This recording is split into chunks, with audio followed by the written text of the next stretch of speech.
Today, in the subject of the strategic management, Professor Dr. Manoj Kumar will talk about the Porter's generic competitive strategy. Porter's generic competitive strategy, which is adopted by a company, which is given by Porter. Generic competitive strategy, basically strategy is about the two things: deciding where you want your business to go and deciding how to get there. This is the strategy definition. A more complete definition is based on the competitive advantage, the object of the most competitive strategy. Competitive advantage grows out of a value of a firm is able to create for its buyers that exceed the firm's cost of creating it. Value is what buyers are willing to pay, and superior value stems from offering lower prices than competitors for equivalent benefits or providing unique benefits that more than offset a higher price. These are the two basic types of the competitive advantage: cost leadership and differentiation. That the Michael Porter says, cost leadership and the differentiation. Competitive strategy involve taking offensive or defensive action to create a defendable position in the industry.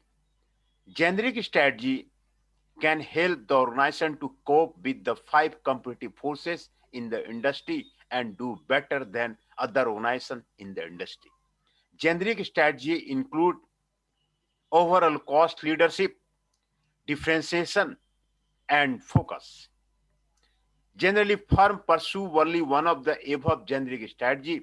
However, some firms make an effort to pursue only one of the above generic strategy. However, some firms make an effort to pursue more than one strategy at a time by bringing out a differentiated product at the lowest cost.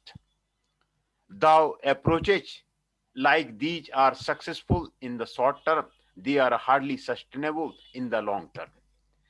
If firms try to maintain cost leadership as well as differentiation at the same time, they may fail to achieve either. Keywords are the differentiated, imitation, innovation, efficiency, merchandising, and the sustainable. Introduction. In this paper, I have evaluated Michael Porter's generic competitive strategy and their pitfalls, exemplified these strategy by the case study. I have provided some recommendation also. The base on which an organization may seek to achieve a lasting position in its environment are known as a generic strategy. According to Michael Porter, there are three fundamental ways in which the firms might achieve sustainable competitive advantage.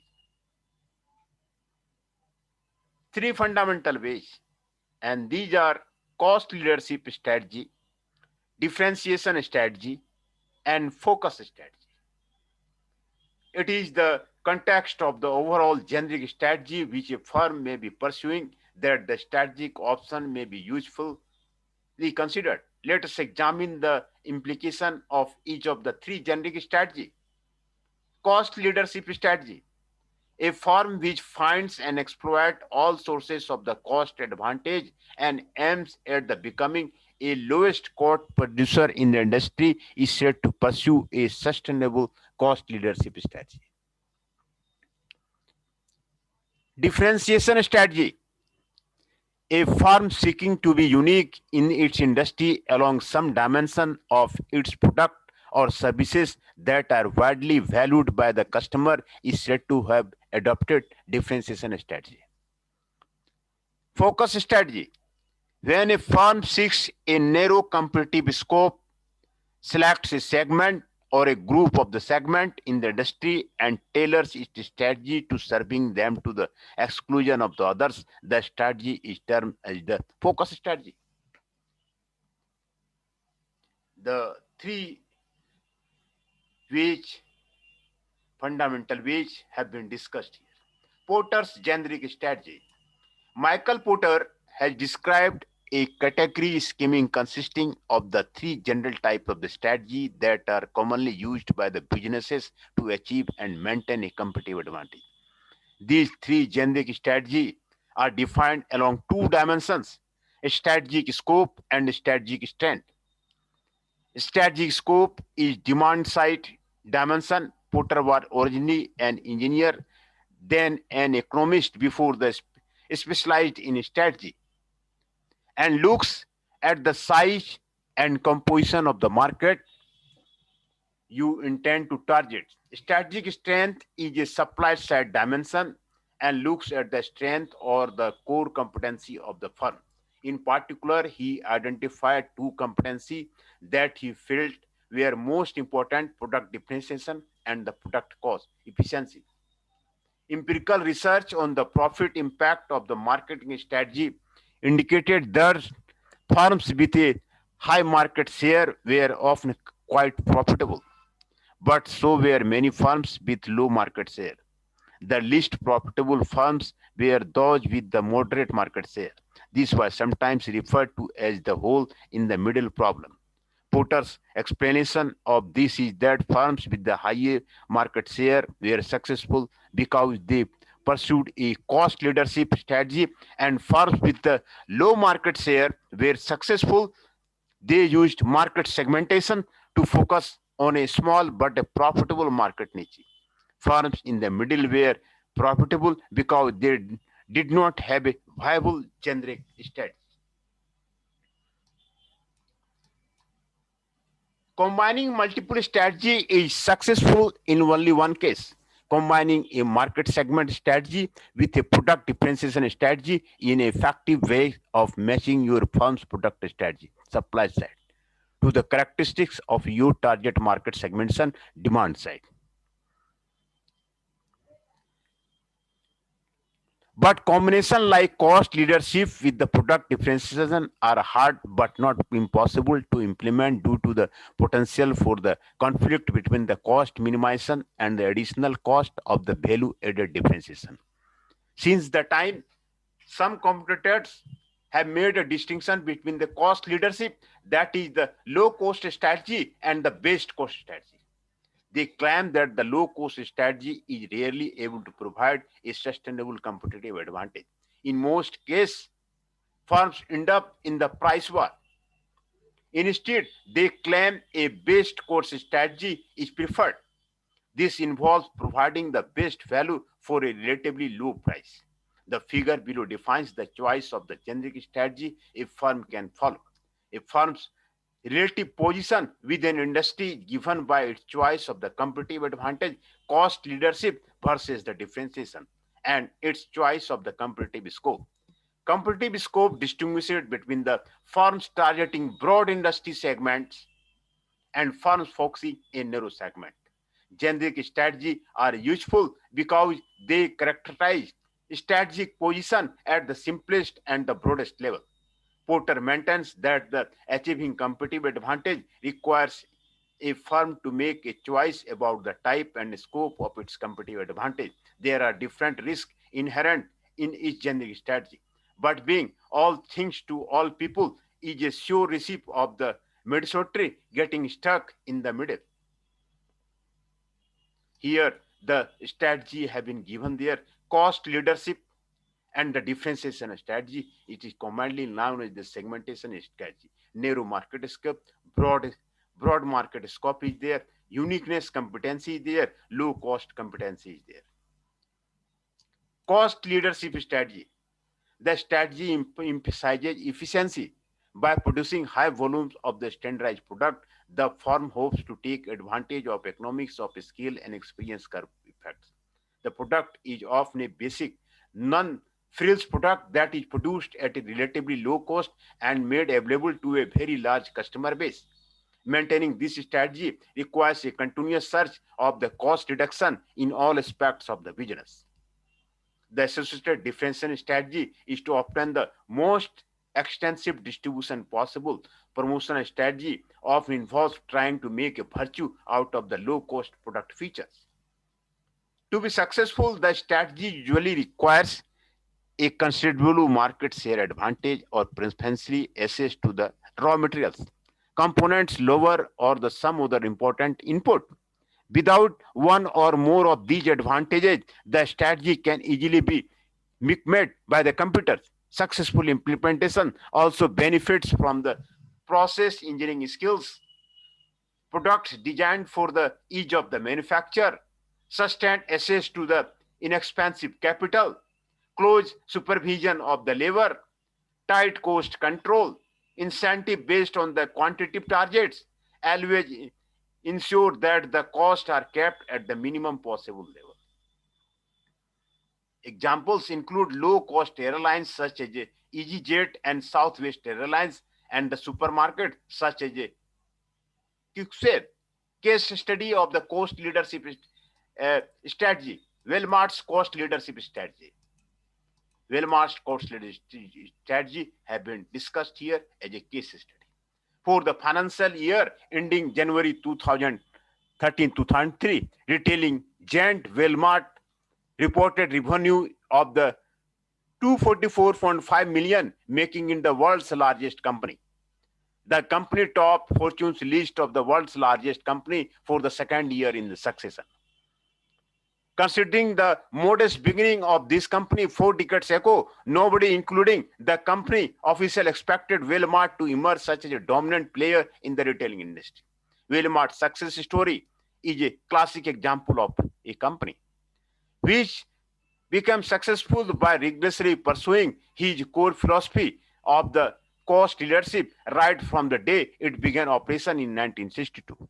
Walmart was founded by an ambitious entrepreneur, Saul Welton, who figured out early that retailing was a volume-driven business and his company could achieve success by offering the consumers better value for the money. Walmart's growth during the first 2 decades was the propelled primarily by following the strategy of establishing discount store in the smaller town and capturing significant market share.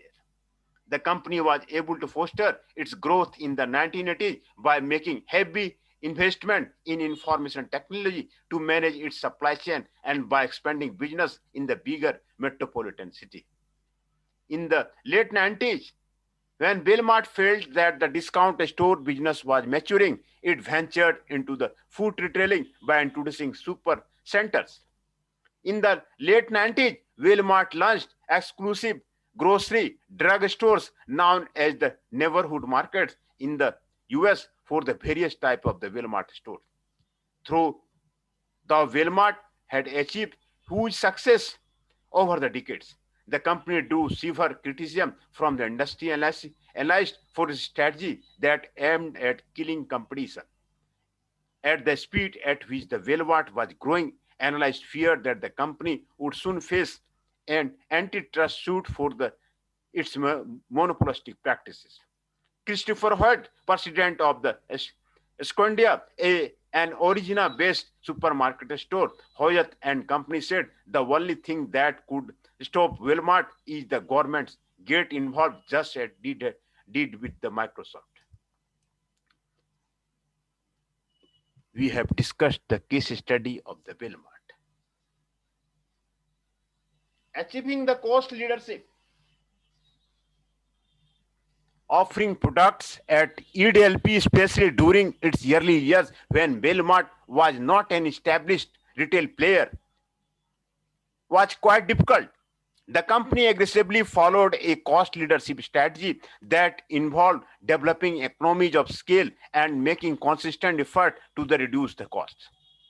The surplus generated was reinvested in building facility of an efficient scale, purchasing modern business-related equipment, and employing the latest technology. The reinvestment made by the company helped it to maintain its cost leadership position. From the start, Walmart imposed a strict control on its overhead cost. The stores were set up in large buildings while ensuring that the rent was paid minimal. The company imposed an upper limit for its rent payment of the $1 per square foot during the late 1960s. Not much emphasis was laid on the interiors of the stores. The company did not invest on standardized ordering programs and on basic facility to sort the replenish the stock. This was the cost leadership strategy, and case study of the Walmart, which was discussed here. Then, second is the differentiation strategy. Differentiation is aimed at the broad market that involves the creation of a product or services that is perceived throughout the industry as unique. And as unique product, then the differentiation strategy is saying that the company or business unit may then change a premium for its product. This especially can be associated with design, brand image, technology, features, dealers, networks, or the customer service. Differentiation is a viable strategy for earning above average returns in the specific business because the resulting brand loyalty lowers the customer sensitivity to price. Increased cost can usually be passed on to the buyers. Buyers' loyalty can also serve as entry barriers. New firms must develop their own distinctive competence to differentiate their products in some way in order to compete successfully. Examples of successful use of the differentiation strategy are the Hero Honda, Asian Paints, HHL, Nike Athletic Shoes, Apple Computer, and Mercedes-Benz Automobiles. Research does suggest that the differentiation strategy is more likely to generate higher profits than is a lowest cost strategy because differentiation creates a better entry barrier. Low cost strategy is more likely, however, to generate increase in the market share. Case study of the differentiation strategy. Target stores differentiation strategy. Introduction. The first Target store was opened by the Dayton Company in 1962 in Roseville, a suburb of the Twin Cities, Minneapolis, St. Paul, Minnesota. The Dayton Company was started by the George Dayton, who opened his first store called the Goodfellows in the Minneapolis in 1902. In 1903, he changed the corporate name to the Dayton Dry Goods Company, and in 1910, he changed it to the Dayton Company. By the 1940, it was a thriving family business that operated department stores called the Daytons in the upper middle west region of the US in the 1956. Dayton opened South Delhi, the world's first fully enclosed two-level shopping center in the Minneapolis. In 1950, the discount store retail format was taking shape, and the pioneers of this format were just establishing themselves. After the success of its departmental store, Dayton began exploring the possibility of starting its own chain of the discount stores. John Gage, who was a vice president at the Dayton, was extremely interested in the discount retail format and was even contemplating leaving Dayton, had the capital, they said, and asked Gage to submit a report on his observation and ideas for a chain of the discount store. Gage, who studied the existing discount store, was of opinion that there is a place for an upscale discount store. Dayton decided to launch a discount store chain as a subsidiary and named it Target. Dayton to open his own discount store. Exclusive executives at the Dayton who knew about the Gage's mission pointed out to him that he would need capital for the project. In 1962, Dayton launched the first Target in the Roseville, Minnesota.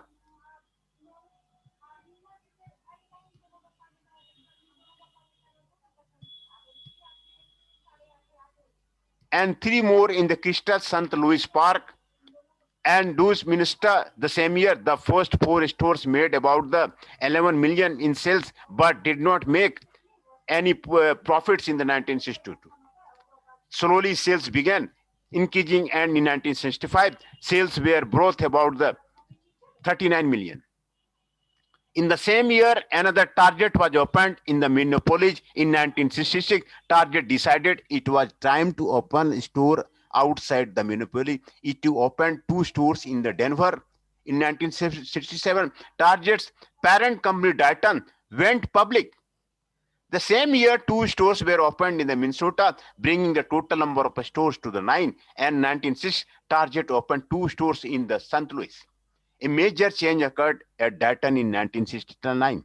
Dayton merged with the J.L. Hudson Company to form the Dayton Hudson Corporation. The J.L. Hudson Company operated a chain of the department store called the Hudsons in Detroit. Also in 1969, Target decided to open stores without the supermarket. Even though Target believed that the providing discount grocery was essential to providing a one-stop shopping experience to the customer, it decided to open its new stores with only general merchandise. By the end of the 1960s, Target had opened stores in the Texas and Oklahoma and the Northern Distribution Center in the Friday, Minnesota, which had a computerized distribution system. In 1970, it expanded into the Wisconsin at the next year into the Colorado and Iowa for its expansion in the Colorado, Iowa, and Oklahoma.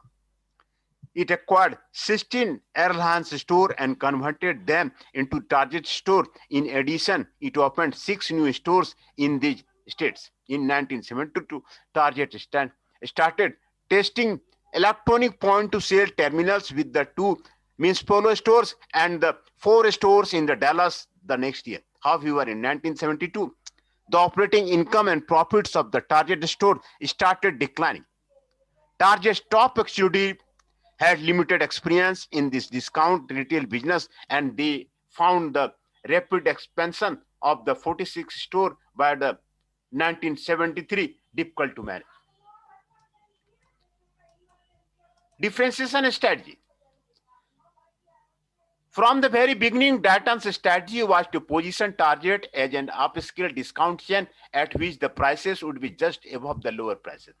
To achieve this upscale image, it offered trendy and the stylish goods in an environment that was the bright and attractive, unlike other discount stores of the time.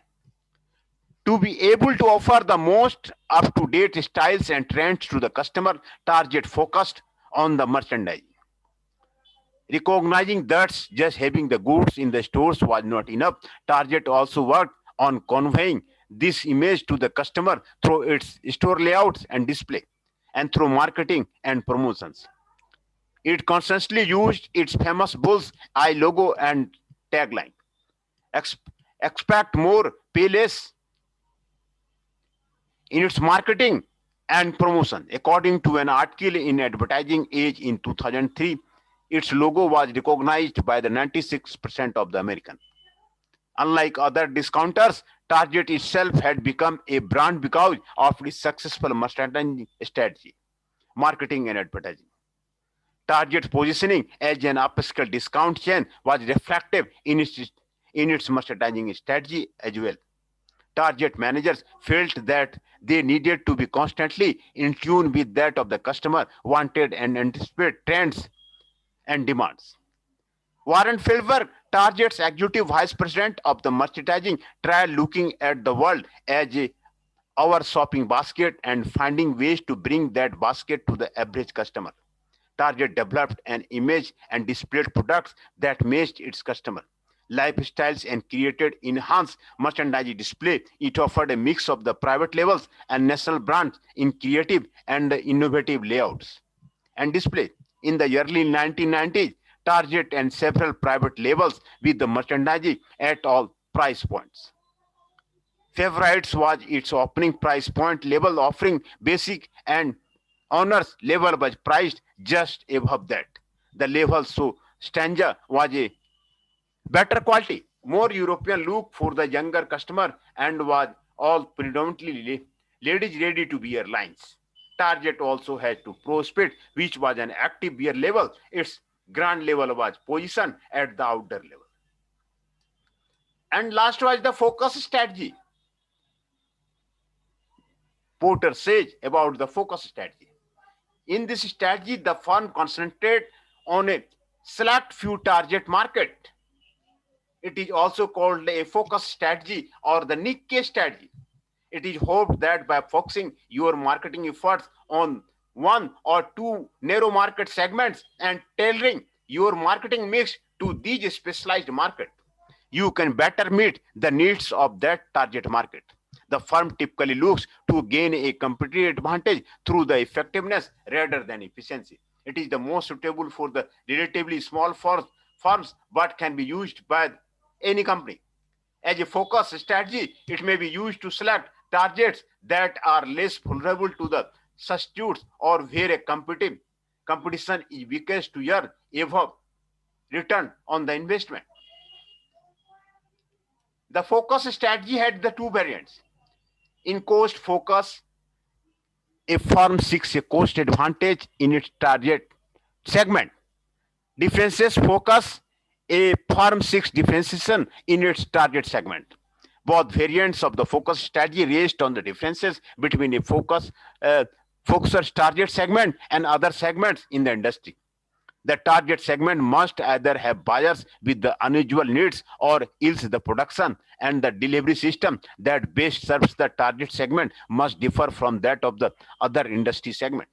Cost focus exploit differences in cost behavior in some segment, with differentiation focus exploit the special needs of the buyers in the certain segment. Case study on focus strategy. PepsiCo's focus strategy. PepsiCo company, this is the US based company. In early 97, US based PepsiCo, one of the largest packaged food company in the world, announced a dismal financial performance for the fiscal year 1996. Although the company's revenue had increased marginally 4% from the 30.42 billion in the 1995 to the 30.1 billion in the fiscal year 1996. The net income had witnessed a major decline of the 28.4 from 1.6 billion to the 1.4 billion in the same period. Analysts pointed out the PepsiCo's lack of the focus on its core cooperation as one of the major reasons for its poor financial performance. In its effort to sharpen focus on its core beverage, Pepsi Cola, and the snack food business, Frito-Lay, PepsiCo underwent a major restructuring by spinning off its restaurant business as an independent, publicly traded company. The spin-off was completed in October 1997. In July 1998, PepsiCo acquired Tropicana, the world leader in the marketing and production of the branded juices, in its effort to strengthen its position in the non-carbonated beverage segment. Despite its restructuring efforts, analysts felt that the PepsiCo still had a lot of the distance to cover to catch up with its about a century-old archival Coke. In 1998, PepsiCo accounted for 31.4% of the US soft drinks market as captured to the Coca-Cola's 44.5%. In the same year, Coca-Cola generated 60% of its sales as compared to the PepsiCo 31% from its overseas operation. In its attempt to catch up with the Coke, PepsiCo took several initiatives throughout the late 90s and the early 2000s. One of the major initiatives undertaken to focus on its core business was having of its bottling operation into a separate new company called Pepsi Bottling Group in September 1998. In January 1999, PepsiCo sold its 65% equity stake in PBG to the public and raised 2.3 billion in cash. PepsiCo's restructuring efforts paid off handsomely as its operating profits rose from 2.58 billion in the financial year 1998 to the 3.25 billion in the fiscal 2000 year. The company made further attempts to strengthen its market position in the non-carbonated beverage segment. This was achieved through the acquisition of the South Beach Beverage Company (SBC) in October 2000, and Quaker Oats, a leading food and drinks company, in the December 2000. Background note: PepsiCo was formed in 1965 by the merger of the Pepsi Cola and the Frito-Lay, number one maker of the snack chips in the world. The company's popular drink Pepsi Cola had been invented in 1998. In a bid to generate faster growth for the company, PepsiCo diversified into the restaurant business and through a series of the takeover. It purchased Pizza Hut in 1977, Taco Bell in the 1978, and Kentucky Fried Chicken in 1986. Soon PepsiCo emerged as a world leader in the restaurant business. In 1986, PepsiCo was recognized and decentralized by combining its beverage operation under the PepsiCo Worldwide Beverage and snack food operation under the PepsiCo Worldwide Foods. In 1986, PepsiCo purchased 7-Up International, the third largest franchise soft drink outside the US. In 1988, the company recognized along the geographic line East, West, South, and Central regions, each with its own president and senior management staff. Over the years, PepsiCo took several steps to bring its three restaurant chains together into a single division so that they could grow rapidly. The company brought all operations under a single senior manager and combined many back office operations like the payroll, accounts payable, and the data processing, purchasing, real estate, construction, and the information technology. The company also took up aggressive refinancing to improve financial returns and restaurant operations, with the revenue of the 17.8 billion in 1990, and PepsiCo was ranked among the top 25 of the Fortune 25 company. By the 1995, PepsiCo sales had crossed 32 billion. With 480,000 employees, Pepsi had become the third largest employer in the world after the Walmart and the GM. Roger Enrico became the CEO of the PepsiCo in 1996. Immediately afterward, PepsiCo's performance deteriorated as it faced intense competition from the Coca-Cola in both the domestic and overseas market. For the fiscal year 1996, PepsiCo's beverage division reported an operating profit of just 82 million on the 10.5 million in revenue as compared to the Coca-Cola, which reported on operating profit of 3.89 billion on the 18.5 billion revenue. In the same year, Pepsi-Cola market share lagged behind the Coca-Cola by the maximum margin in over 2 decades. According to the Beverage Digest and industry newsletter, Coca-Cola spirit brand had replaced Diet Pepsi as the fourth largest selling soft drink in the US, while Diet Pepsi had dropped a seventh. The restructuring and the acquisition. PepsiCo announced plan in the year 1997 to restructure its business. As a first step, the company decided to spin off its restaurant business as an independent, publicly traded company. PepsiCo also has decided to sell off its food distribution company. Justifying his decision to the spin off the restaurant business, Enrico said that when the company acquired the restaurant business in 1970, the company had many reasons to do so. PepsiCo had enough cash, quality, people, and the ability to build restaurant brands. When PepsiCo brought them the brands like Pizza Hut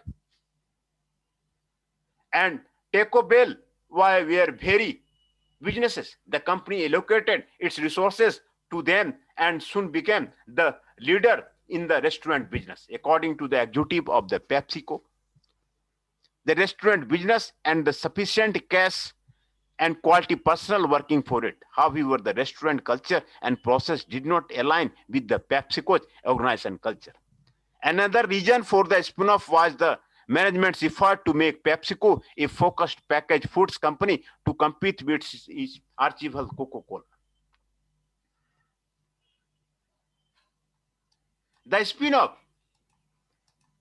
In September 1998, in continuation of its restructuring effort, PepsiCo decided to separate its bottling operation from the company. PepsiCo's Pepsi Cola business included two units, a bottling company and a concentrate company.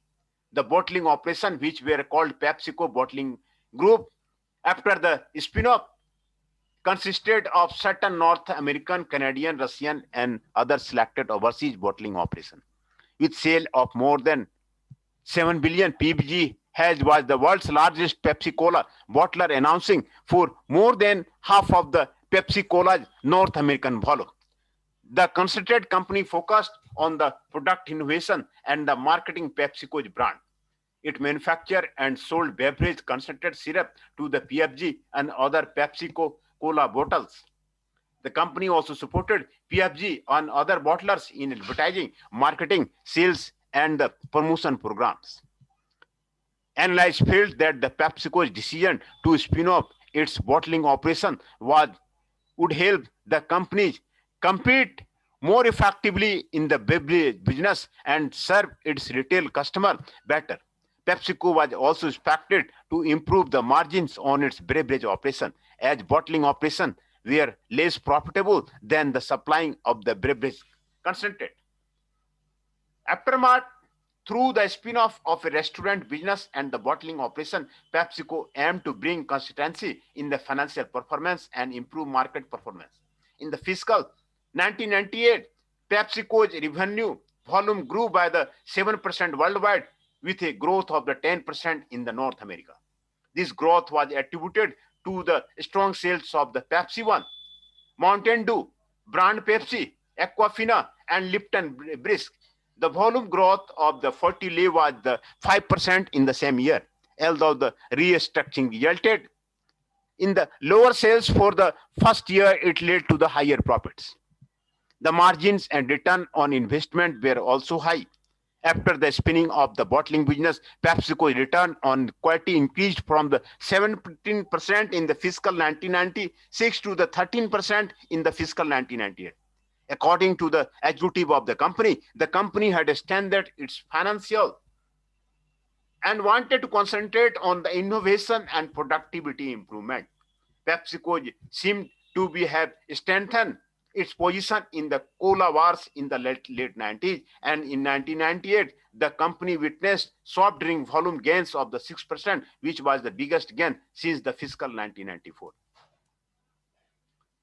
PepsiCo gaining ground. Even though the PepsiCo and spun off its unrelated business, a few analysts argued that the PepsiCo needed to further strengthen its competitive position in the beverage business, which made up about 1/3 of the company's total revenue in the fiscal year 1998-1999. In its effort to enhance the revenues from its beverage business, PepsiCo acquired a majority equity stake in SBC in October 2000. SBC had emerged as one of the successful companies in the non-carbonated beverage industry after the launch of its brand SOB. SBBC offered a variety of drinks with the herbal ingredients, and SOB was one of the fastest growing brands in the non-carbonated beverage market. PepsiCo in the December 2000 acquired Quaker Oats, a leading food and drinks company, in a deal worth $13.4 billion. In an all-stock deal, one share of the Quaker was saved for the 2.3 shares of PepsiCo, up to a value of the $105 for each of the Quaker shares. According to analysts, this acquisition was expected to increase PepsiCo's beverage revenue significantly. Pitfalls of the generic strategy. What are the different pitfalls of the generic strategy? The pitfalls of the generic strategy are risk of the cost leadership. Positioning a firm as a low-cost manufacturer or service provider places a severe burden on the firm. Cost leadership is vulnerable to the risk such as technological change that erases past investment and outdates past learning. Risk of imitation by late entrants who have advantage of the low-cost learning. lack of attention to the needs and preferences of the customer due to the excessive concern for the cost minimization, unexpected inflation in cost that reduces the firm's ability to offset product differentiation through cost leadership. Risk differentiation. A differentiation strategy is vulnerable to the following risk. Increased cost differential between the low cost producer and the differentiating firm will motivate brand loyalty customer to switch the brand. Thus, buyers would sacrifice some additional features and image for who is saving in cost. Imitation might narrow down the perceived difference. In a differentiating firm lags behind too much. A low cost firm may take over the market on the differentiating firm. Example, the Japanese motorcycle producer Kawasaki made inroads into the territory of differentiated players such as Harley Davidson and the Triumph by offering big cost saving to the buyers. Risk of the focus. Risk. A focus strategy is vulnerable to the following risks. Increased cost differentiated between the broad range competitor and the focus firm might offset the differentiation through the focus to turn the customer toward the firm that offer a broad range of the product. Perceived or actual differences between the products and services might disappear. Other firms might find some market within the target market of the focus firm and outfocus that focuser. Conclusion. Generic strategy can help the organization to cope with the 5 competitive forces in the industry and do better than other organizations in the industry. By producing high volume of the standardized project, the firm hopes to make advantage of economies of scale by an experience curved effects. Maintaining high cost leadership requires a continuous search for the cost reduction in all aspects of the business. The associated distribution strategy is to obtain the more extensive distribution possible. Differentiation is a viable strategy for earning above returns in a specific business because the resulting brand loyalty lowers customer sensitivity to price. Research does suggest that a differentiation strategy is more likely to generate high profits than is a low cost strategy because differentiation creates a better entry barrier. A low cost strategy is more likely, however, to generate increases in the market share. Focus strategy is more suitable for the relatively small firms but can be used by any of the company. As a focus strategy, it may be used to select targets that were vulnerable to the substitutes, so where a competition is weakest to earn above generic return on the investment. Generally, firms pursue only one of the above generic strategy. However, some firms make an effort to pursue only one of the above generic strategy. However, some firms make an effort to pursue more than one strategy at a time by bringing out a differentiated product at the lowest cost. Though approaches like these are successful in short term, they are hardly sustainable in the long run. If firms try to maintain cost leadership as well as differentiation at the same time, they may fail to achieve either. Combining multiple strategy is successful in only one case. Combining a market segmentation strategy with a product differentiation strategy is an effective way of matching your firm's product strategy, supply side, to the characteristics of your target market segment, demand side. But combination like the cost leadership with the product differentiation are hard but not impossible to implement due to the potential for the conflict between the cost minimization and the additional cost of the value-add differentiation. Hence, the references are given here. We have discussed the Porter's generic competitive strategy, and for each competitive strategy, we have discussed the case study of the leadership strategy, cost leadership strategy, case study of the differentiation strategy, case study of the focus strategy. The three, and we also have discussed about the pitfalls of the generic strategy. We have discussed about the 3 company, PepsiCo, Target Store, and Walmart.